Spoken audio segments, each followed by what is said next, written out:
Hi friends, welcome back to Mazhathulli creations. ഈ channel നിങ്ങൾ ആദ്യമായിട്ടാണ് കാണുന്നതെങ്കിൽ സബ്സ്ക്രൈബ് ചെയ്യാൻ മറക്കല്ലേ.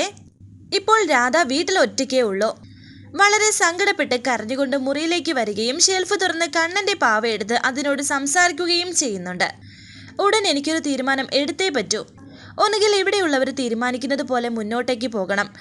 വേറൊരാളുടെ തല കുനിച്ചു കൊടുത്തുള്ള ഭാര്യയുടെ വേഷം കെട്ടൽ, അല്ലെങ്കിൽ ഇതുവരെയുള്ള സത്യങ്ങളെല്ലാം തുറന്നു പറഞ്ഞ് എല്ലാവരുടെയും ദേഷ്യവും വെറുപ്പും ഏറ്റുവാങ്ങി അഭയം നൽകിയ ഈ വീട് ഉപേക്ഷിച്ച് പുറത്തു പോകണം. ഞാൻ എന്താ ചെയ്യേണ്ടത്? നീ വേണം എനിക്കൊരു ഉത്തരം തരാൻ. സത്യം പറഞ്ഞാൽ ഞാൻ ഏറ്റവും കൂടുതൽ ഭയന്നിരുന്ന നിമിഷമാണിത്. എനിക്കിത് താങ്ങാൻ വയ്യ. എല്ലാവരും കൂടി നിർബന്ധിച്ച് എന്നെ പ്രസാദേട്ടൻ്റെ ഭാര്യയാക്കി മാറ്റുമെന്നാ തോന്നുന്നത്. നിന്നെ മറന്ന്, നിനക്ക് തന്ന വാക്ക് മറന്ന് ഞാൻ എങ്ങനെയാ മറ്റൊരാളെ വിവാഹം ചെയ്യുന്നത്? ആലോചിച്ചിട്ട് എനിക്കൊരു സമാധാനവുമില്ല എന്നൊക്കെ വിചാരിച്ച് പൊട്ടിക്കരഞ്ഞുകൊണ്ടിരിക്കുകയാണ് രാധ. ഇതേ സമയം ഒരു ഓട്ടോയിൽ രുക്മിണിയമ്മ കൃഷ്ണൻ്റെ വീട്ടിലേക്ക് വരുന്നു. രാധ വീണ്ടും ആ പാവയോട് പറയുന്നു, ഞാനിപ്പോൾ എത്ര നിസ്സഹായതയാണെന്നറിയോ? വളർന്നു വന്നതിന് ശേഷം ഞാൻ ഒരിക്കലും നിന്നെ നേരിട്ട് കണ്ടിട്ടേയില്ല. ഇനിയെങ്കിലും നീ എവിടെയാണെങ്കിലും എന്നെ ഒന്ന് അറിയിക്കേ. എങ്ങനെയെങ്കിലും നിന്റെ മുഖം എന്നെ ഒന്ന് കാണിച്ചു താ. എൻ്റെ മുന്നിലൊന്ന് പ്രത്യക്ഷപ്പെട് പ്ലീസ് എന്നൊക്കെ പറഞ്ഞ് രാധ പൊട്ടിക്കരഞ്ഞിട്ട് ആ ബെഡിലേക്ക് തളർന്ന് കിടക്കുന്നുണ്ട്. ഒന്നും നടക്കില്ലല്ലേ? ഒന്നും നടത്തി തരികയില്ല നീ. എനിക്കറിയാം, നീ പണ്ടൊരു യാഥാർത്ഥ്യമായിരുന്നു. ഇപ്പോൾ ആ യാഥാർത്ഥ്യം ഒരു സ്വപ്നമായി മറഞ്ഞുപോയി. ഞാൻ മാത്രം ഒറ്റയ്ക്കെന്ന് പറഞ്ഞ് വീണ്ടും രാധ പൊട്ടിക്കരയുന്നു. ആ സമയത്ത് രുക്മിണി താഴെ വന്ന് ബെല്ലടിക്കുന്നുണ്ട്. വീട്ടിൽ ആരോ വന്നല്ലോ. പ്രസാദേട്ടൻ്റെ അമ്മ വന്നു എന്ന് തോന്നുന്നു. എൻ്റെ ഈ കരഞ്ഞ മുഖം കാണുമ്പോൾ ഇനി എന്ത് കരുതോ എന്തോ എന്നൊക്കെ രാധ വിചാരിച്ച് പെട്ടെന്ന് കണ്ണ് തുടച്ചതിന് ശേഷം മുഖമൊക്കെ കഴുകി അവിടേക്ക് വരികയാണ്. രുക്മിണി വിചാരിക്കുന്നു, അഞ്ജലി ഇവിടെ ഉണ്ടെന്നാണല്ലോ പുഷ്പൻ പറഞ്ഞത് എന്ന് വിചാരിച്ച് വീണ്ടും വീണ്ടും കോളിംഗ് ബെൽ അടിക്കുകയാണ് രുക്മിണി. രാധ മുഖമൊക്കെ തുടച്ചതിന് ശേഷം ആ പാവ ആ മുറിയിൽ വെച്ചിട്ട് ആ ബെഡിൽ വെച്ചതിന് ശേഷം വന്നിട്ട് കതക് തുറക്കുന്നു. എന്നാൽ കണ്ട കാഴ്ച ഞെട്ടിക്കുന്നതായിരുന്നു. രാധ രുക്മിണിയെയും രുക്മിണി രാധയും കാണുന്നു. വളരെ ഞെട്ടലോടെ തന്നെയാണ് അവർ നിൽക്കുന്നത്. അമ്മായി എന്ന് ഒരു പതറലോടെ രാധ പറയുന്നു, രാധ എന്ന് പതറലോടെ രുക്മിണിയും. അന്ന് വീട്ടിൽ വന്ന് കണ്ടപ്പോൾ സംസാരിച്ച കാര്യങ്ങൾ ഇപ്പോൾ രണ്ടുപേരും ആലോചിക്കുന്നു. രണ്ടുപേരും വളരെ ഞെട്ടലോടെ തന്നെയാണ് നോക്കി നിൽക്കുന്നത്. ഞാൻ കൃഷ്ണപ്രസാദിൻ്റെ അമ്മയാണ്. നീയാണോ അഞ്ജലി എന്ന് രുക്മിണി ചോദിച്ചതും വീണ്ടും ഞെട്ടലോടെ രാധ നിൽക്കുന്നു. എന്നാൽ ഇതേ സമയം മുരളി കൃഷ്ണനെ കാത്തു നിൽക്കുകയായിരുന്നു. അവിടേക്ക് കൃഷ്ണൻ വരുന്നു. എത്ര നേരമായി പ്രസാദിട്ട ഞാൻ ഇവിടെ കാത്തു നിൽക്കുന്നു എന്ന് മുരളി പറഞ്ഞപ്പോൾ കൃഷ്ണൻ പറയുന്നു, അത് കൊള്ളാം, എന്തെല്ലാം കാര്യമായിട്ടാ ഞാൻ രാവിലെ ഇറങ്ങിയെന്നറിയോ? നീ അത്യാവശ്യമായിട്ട് കാണുമെന്ന് പറഞ്ഞുകൊണ്ട് മാത്രമാണ് ഞാൻ ഇവിടേക്ക് വന്നത്. വെറുതെ ഞാൻ ഏട്ടനെ വിളിക്കില്ലല്ലോ എന്ന് മുരളി പറഞ്ഞപ്പോൾ കൃഷ്ണൻ പറയുന്നു, ഫോണിൽ കൂടി സംസാരിക്കാൻ പറ്റുന്ന കാര്യമല്ലേ ഏട്ടാ? രാവിലെ അച്ഛനും അമ്മയും വീട്ടിലേക്ക് വന്നിരുന്നു എന്ന് മുരളി പറഞ്ഞപ്പോൾ കൃഷ്ണൻ പറയുന്നു, അതെന്താ പെട്ടെന്ന് ഒരു മുന്നറിയിപ്പും ഇല്ലാണ്ട്? അയ്യോ, അഞ്ജലിയും ആരതിയും ഉണ്ടായിരുന്നോ വീട്ടിലെന്നും ചോദിക്കുന്നുണ്ട്.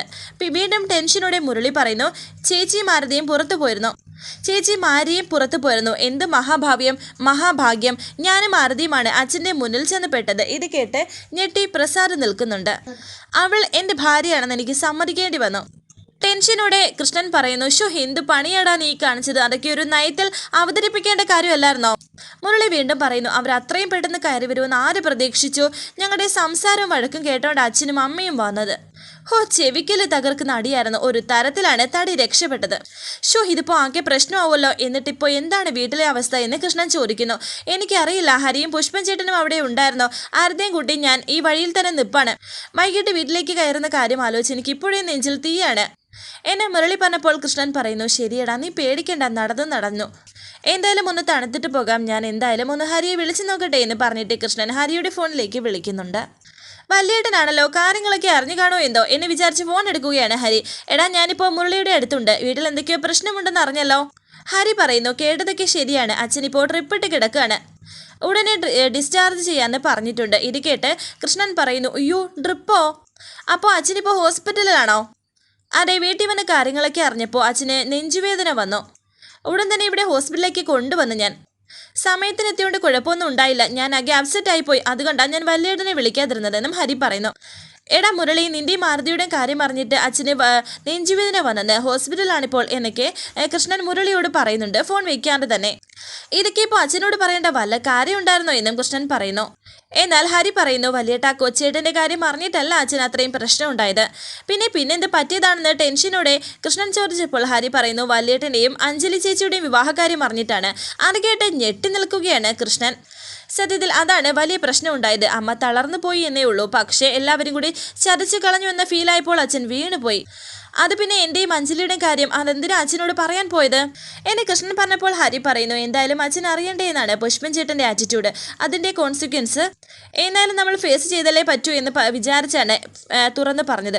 കുറേ ദേഷ്യപ്പെടുമെന്നല്ലാതെ അച്ഛന് ഇങ്ങനെ സംഭവിക്കുമെന്ന് ഒരിക്കലും വിചാരിച്ചില്ല. ദൈവഭാഗ്യം എന്നല്ലാണ്ട് വേറെ എന്ത് പറയാനാ. ഇനിയിപ്പോൾ വന്നിട്ട് ബാക്കി എന്താണെന്ന് ആലോചിക്കാം. ഇപ്പോൾ ഞാൻ വെക്കുകയാണേ, മരുന്ന് കൊണ്ട് ചെല്ലണം, സമയം താമസിച്ചു എന്ന് പറഞ്ഞ് ഹരി ഫോൺ വയ്ക്കുന്നു. ഫോൺ വെച്ചതിന് ശേഷം ടെൻഷനുടെ മുരളി കൃഷ്ണനോട് ചോദിക്കുന്നു, എന്താ ഏട്ടാ, എന്താ അവിടെ പ്രശ്നം എന്നൊക്കെ. കൃഷ്ണൻ പറയുന്നു, എൻ്റെയും അഞ്ജലിയുടെയും വിവാഹകാര്യം അറിഞ്ഞു അച്ഛൻ. അയ്യോ എനിക്ക് വയ്യ, ഇപ്പോൾ വല്ലാത്ത പ്രശ്നമായല്ലോ എന്നൊക്കെ മുരളി പറയുന്നു. കൃഷ്ണൻ മനസ്സിൽ വിചാരിക്കുന്നു, ഞാനും അഞ്ജലിയും വിവാഹം കഴിച്ചിട്ടില്ല എന്നുള്ള കാര്യം എന്നെങ്കിലും ഇവരോടൊക്കെ തുറന്ന് പറഞ്ഞ് പ്രശ്നം അവസാനിപ്പിക്കായിരുന്നു. ഇപ്പോൾ അച്ഛനെല്ലാം അറിഞ്ഞ സ്ഥിതിക്ക് കൂടുതൽ പ്രശ്നമാവുമല്ലോ എൻ്റെ ഈശ്വര, ഇനിയിപ്പോൾ എന്ത് ചെയ്യും എനിക്ക് കൃഷ്ണൻ ആലോചിക്കുന്നു. തുടർന്ന് കരഞ്ഞുകൊണ്ട് രാധ മുറിയിലേക്ക് വരികയാണ്. മുറിയിലേക്ക് വന്ന രാധ ആ കൃഷ്ണബൊമ്മ എടുത്തിട്ട് പണ്ടത്തെ കൃഷ്ണന്റെ മുഖം ആലോചിക്കുന്നു, ഇപ്പോഴത്തെ കൃഷ്ണന്റെ മുഖവും ആലോചിക്കുന്നു. എൻ്റെ ഈശ്വര, എത്ര വിചിത്രമാണ് ഓരോ സംഭവങ്ങൾ. ഞാൻ ഇത്രയും നാൾ കാത്തിരുന്ന എൻ്റെ കളിക്കൂട്ടുകാരൻ കൃഷ്ണൻ, അതായിരുന്നോ എൻ്റെ പ്രസാദേട്ടൻ? എൻ്റെ ഈശ്വര, ഞാനിതെങ്ങനെ വിശ്വസിക്കും? എൻ്റെ ഈശ്വര, എനിക്ക് എപ്പോഴും കൂട്ടായി നടന്ന എൻ്റെ പ്രസാദേട്ടൻ എൻ്റെ കൃഷ്ണനായിരുന്നോ? എൻ്റെ കൃഷ്ണേട്ടൻ എന്ന് വിചാരിച്ച് ആ ബൊമ്മ തൻ്റെ നെഞ്ചോട് ചേർത്ത് വെക്കുകയാണ് രാധ. രാധയ്ക്ക് ഇപ്പോൾ എന്ത് ചെയ്യണമെന്നറിയാത്ത ഒരവസ്ഥ. ഞാൻ ഇത്രയും നാൾ ഈ പാവയെ സൂക്ഷിച്ചു വെച്ചു, കൃഷ്ണേട്ടനും അത് സൂക്ഷിച്ചു വെച്ചിട്ടുണ്ടാകും എന്നുള്ള കാര്യം ഉറപ്പാണ് എന്ന് വിചാരിച്ച ഷെൽഫ് തുറന്ന് നോക്കുകയാണ് രാധ. അതിൽ നിന്നും ഡ്രസ്സുകളൊക്കെ മാറ്റിയിട്ട് നോക്കുകയാണ്. അവിടെ ആ പാവ ഇരിക്കുന്നത് കണ്ടിട്ട് വളരെയധികം സന്തോഷത്തോടെ നിൽക്കുകയാണ് രാധ. തൻ്റെ കൃഷ്ണനെ തിരിച്ചറിഞ്ഞിരിക്കുകയാണ് രാധ. രണ്ട് ബൊമ്മയും കൂടി ചേർത്ത് വെച്ച് വളരെ സന്തോഷത്തോടെ നിൽക്കുന്നു. കൃഷ്ണനും രാധയും ഒരുമിച്ചു. ഒരുപാട് വർഷത്തെ കാത്തിരിപ്പ്, ഒരുപാട് വർഷത്തെ തപസ്, ഒരുപാട് വർഷത്തെ സ്വപ്നം ഒടുവിൽ ഇതാ സാധിച്ചിരിക്കുന്നു. ആ രണ്ട് ബൊമ്മയും കൂടി എടുത്ത് ആ ടേബിളിൻ്റെ അരികിലേക്ക് വെച്ചിട്ട് അതിൽ തന്നെ നോക്കിയിരിക്കുകയാണ് രാധ. എൻ്റെ ജീവിതത്തിലെ ഏറ്റവും വലിയ ആഗ്രഹമായിരുന്നു ഇത് എന്ന് ഞാൻ ഓർത്തത്. എൻ്റെ പാവ കൃഷ്ണേട്ടൻ്റെ പാവയോട് ചേർത്ത് വെക്കാൻ പറ്റുന്ന ഈ ദിവസമായിരിക്കും ഏറ്റവും വലിയ അനുഗ്രഹത്തിൻ്റെ ദിവസമായിരിക്കുന്ന. പക്ഷേ ദൈവം നിശ്ചയിച്ചിരിക്കുന്നത് മറിച്ചാണെന്ന് ഇന്നെനിക്ക് മനസ്സിലായി. ഇന്ന് ഈ ദിവസം എൻ്റെ ജീവിതത്തിലെ ഏറ്റവും വലിയ ശാപത്തിൻ്റെ ദിവസമാണ്. മറ്റാരുമല്ല ആ ശാപം എനിക്ക് നൽകിയത്, കൃഷ്ണേട്ടൻ്റെ സ്വന്തം അമ്മ തന്നെ. എന്നിട്ട് ആ രംഗം ആലോചിക്കുകയാണ് രാധ. കഥക് തുറന്നിട്ട് രാധയെ കണ്ട നിമിഷം രുക്മിണി രാധയോട് പറഞ്ഞു, വഞ്ചകയാണ് നീ, കൊടും വഞ്ചകി, നേരെ നിറയുമില്ലാത്തവള്. അല്ലെങ്കിൽ അന്ന് ക്ഷേത്രത്തിൽ വെച്ച് തന്നെ ഞങ്ങളുടെ തലയിൽ സത്യം ചെയ്ത് തന്നതല്ലേ നീ, കൃഷ്ണനുമായി മേലാൽ ഒരു ബന്ധത്തിന് വരില്ല എന്ന്? ഒരിക്കലും ആ മേഘനാഥൻ്റെ കൊലക്കത്തിക്ക് മുന്നിൽ അവനെ ഇട്ട് കൊടുക്കില്ലെന്ന്? എന്നിട്ടും അവൻ്റെ ഭാര്യയെ രഹസ്യമായി ജീവിക്കുകയാണ് നീ ഇപ്പോഴും, അഞ്ജലി എന്ന കള്ളപ്പേരിൽ. രാധ പറയുന്നു, അങ്ങനെയല്ല അമ്മായി, എനിക്കൊന്നും അറിയില്ലായിരുന്നോ? സത്യം പറഞ്ഞാൽ പ്രസാദേട്ടനാണ് കൃഷ്ണനെന്ന് അമ്മായിയെ കാണുന്നതിൻ്റെ തൊട്ട് മുമ്പേ പോലും അറിയില്ലായിരുന്നു എനിക്ക്. ഒന്ന് വിശ്വസിക്കന്നെ. രുക്മിണി പറയുന്നു, ഓ ഇനി എന്ത് വിശ്വസിക്കാനല്ലേ? നീ രാധയാണെന്ന് അവനറിയാമോ? അറിയില്ല, അഞ്ജലിയാണെന്നേ അറിയാവൂ എന്ന് രാധ പറയുന്നു. ഒരു നിമിഷം ആലോചിക്കുകയാണ് രുക്മിണി. നന്നായി, ഇനിയിപ്പോൾ ഞാൻ ഒരു കാര്യം ചോദിക്കാം. എൻ്റെ മകനെ നീ കൊലക്കി കൊടുക്കണമെന്ന് ആഗ്രഹിക്കുന്നുണ്ടോ ഇല്ലയോ? മനസ്സിൽ തട്ടി വേണം നീ ഉത്തരം പറയാൻ. രാധ പറയുന്നു, എന്താ അമ്മായി ചോദിക്കുന്നത്? കൃഷ്ണേട്ടൻ്റെ ദേഹത്ത് ആരും ഒരു നുള്ളും പൂഴിമണ്ണ് പോലും വാരിയിടരുത് എന്നാണ് ഞാൻ പ്രാർത്ഥിക്കുന്നത്. ശരി, അങ്ങനെയെങ്കിൽ ഇനി അവൻ്റെ ജീവിതത്തിൽ നീ ഉണ്ടാവാൻ പാടില്ല. രാധയല്ലാതെ മറ്റൊരു പെണ്ണിനെ അവൻ ഭാര്യയെ സ്വീകരിക്കില്ല എന്നാണ് എൻ്റെ വിശ്വാസം എന്നെ രുക്മിണി പറഞ്ഞപ്പോൾ രാധ പറയുന്നു, അത് സത്യമാണ്, എന്നെ പൂർണ്ണമായിട്ടും അംഗീകരിച്ചിട്ടില്ല ഇപ്പോഴും. അപ്പോൾ നന്നായി, അപ്പോൾ നിനക്കും അറിയാം ആ കാര്യങ്ങളൊക്കെ. അപ്പോൾ നീ അവൻ്റെ ജീവിതത്തിൽ നിന്ന് ഇറങ്ങിപ്പോയാലും ഒന്നും സംഭവിക്കില്ല എന്നുള്ള കാര്യം ഉറപ്പാണ്. ദേ ഇവിടെ വെച്ച് ഇപ്പോൾ നീ വാക്ക് തരണം, നീ രാധയാണെന്ന് ഒരിക്കലും എൻ്റെ മകൻ അറിയരുത്, ഒരിക്കലും. വാക്കുതാ എന്ന് രുക്മിണി പറയുന്നു. എന്താടി വാക്ക് തരാനൊരു മടി? ഇനിയും നീരാളിയെ പോലെ അവൻ്റെ കഴുത്തിൽ ചുറ്റിപ്പിടിച്ചിരുന്ന് എൻ്റെ മകൻ്റെ ജീവിതം നീ നശിപ്പിക്കരുത്. വാക്ക് താടി എടി തരാൻ എന്നൊക്കെ രുക്മിണി രാധയോട് പറയുന്നു. രാധ മടിച്ചു നിൽക്കുകയായിരുന്നു. ഒടുവിൽ രുക്മിണിയുടെ തലയിൽ തൊട്ട് ആ വാക്ക് കൊടുക്കുകയാണ് രാധ. വാക്ക്, ഞാനായിട്ട് ഒരിക്കലും നിങ്ങളുടെ മകനെ ഒന്നും അറിയിക്കില്ല, ഇത് സത്യം. എന്നിട്ട് കരഞ്ഞുകൊണ്ട് മുറിയിലേക്ക് പോവുകയാണ് രാധ. മുറിയിലേക്ക് പോകുന്നതിന് മുമ്പ് അവിടെ നിൽക്കുന്നു രുക്മിണി വീണ്ടും സ്നേഹത്തോടെ വന്ന് പറയുന്നു, മോളെ നീ ഇങ്ങോട്ടൊന്ന് നോക്ക്. സത്യം പറഞ്ഞാൽ അമ്മായിക്ക് നിന്നോടൊരു ദേഷ്യമില്ല, മറിച്ച് എന്നും നിന്നെ ഇഷ്ടപ്പെട്ടിട്ടേ ഉള്ളൂ. എൻ്റെ മകൻ്റെ ഭാര്യയായി നീ തന്നെ വരണമെന്ന് ഒരുപാട് ആഗ്രഹിച്ചിട്ടുണ്ട്, ഞാൻ പ്രാർത്ഥിച്ചിട്ടുണ്ട്. പക്ഷേ ആ മേഘനാഥൻ എന്തിനും മടിക്കാത്ത ചെകുത്താനായി വേഷം കെട്ടി നിൽക്കുമ്പോൾ എങ്ങനെയാണ് ഞാൻ നിങ്ങളുടെ കൂടെ നിൽക്കുന്നത്? എന്നേക്കാൾ ദുഃഖം ചന്ദ്രേട്ടനാണ്. പുറമേ ചാട്ടമൊക്കെ കാണിക്കുമെങ്കിലും പുറമേ കട്ടിയില്ലാത്ത അകമേ കട്ടിയില്ലാത്ത മനുഷ്യനാണ് ചന്ദ്രേട്ടൻ. ഒരു കാര്യം കൂടി അമ്മായി നിന്നോട് ആവശ്യപ്പെടുകയാണ്. അഞ്ജലി തൃപ്പങ്ങോട്ടെ രാധയാണെന്ന് ചന്ദ്രേട്ടനും ഒരിക്കലും അറിയരുത്. ഇന്ന് ഡിസ്ചാർജായി ഞങ്ങൾ ഇങ്ങോട്ടേക്ക് വരുമ്പോൾ നിന്നെ കണ്ടാൽ എന്താണ് സംഭവിക്കുക എന്ന് എനിക്കറിയില്ല. ഞാൻ എന്താ ചെയ്യേണ്ടതെന്ന് അമ്മായി പറഞ്ഞാൽ മതിയെന്ന് രാധ പറഞ്ഞപ്പോൾ രുക്മിണി പറയുന്നു, ഞങ്ങൾ തിരിച്ചു വരുമ്പോൾ നീ ഈ വീട്ടിൽ കാണരുത്. എന്തെങ്കിലും കാരണം നീ ഈ വീട്ടിലുള്ളവരോട് പറഞ്ഞിട്ട് മാറി നിൽക്കണം. ഒരു രാത്രി മതി. നാളെ ഞാൻ ചന്ദ്രേട്ടനെ കൊണ്ട് നാട്ടിലേക്ക് മടങ്ങിക്കോളാം. നിന്നെ കാണുന്ന നിമിഷം ചന്ദ്രേട്ടനെ എന്തെങ്കിലും പറ്റിയാൽ ഞാൻ ജീവിച്ചിരിക്കില്ല എന്നുള്ള കാര്യം ഉറപ്പാണെന്നും പറയുന്നു. അമ്മായി ആവശ്യമില്ലാത്ത കാര്യങ്ങൾ ചിന്തിക്കുകയോ പറയുകയോ ചെയ്യണ്ട. ഇനി തന്നെ എന്തെങ്കിലും കള്ളം പറഞ്ഞ് ഞാൻ സീതമ്മയുടെ വീട്ടിലേക്ക് പോയിക്കോളാം. ഈ രാത്രി ഞാൻ ഇവിടെ നിൽക്കില്ല എന്നും വാക്ക് കൊടുക്കുകയാണ് രാധ രുക്മിണിക്ക്. ഈ കാര്യങ്ങളൊക്കെ രാധ ഈ നിമിഷത്തിൽ ആലോചിക്കുന്നു. എന്നിട്ട് പറയുന്നുണ്ട്, ആ വാക്ക് പാലിക്കാൻ ഞാനിപ്പോൾ സീതമ്മയുടെ വീട്ടിലേക്ക് പോവുകയാണ്. ഇത്രയും കാലം ഒരുമിച്ച് കഴിഞ്ഞിട്ടും പ്രസാദേട്ടനാണ് എൻ്റെ കൃഷ്ണൻ എന്ന് ഞാൻ തിരിച്ചറിയാണ്ട് പോയി. ഈ നിമിഷം പ്രസാദേട്ടനോടെല്ലാം തുറന്നു പറയാൻ എനിക്ക് അനുവാദമില്ല.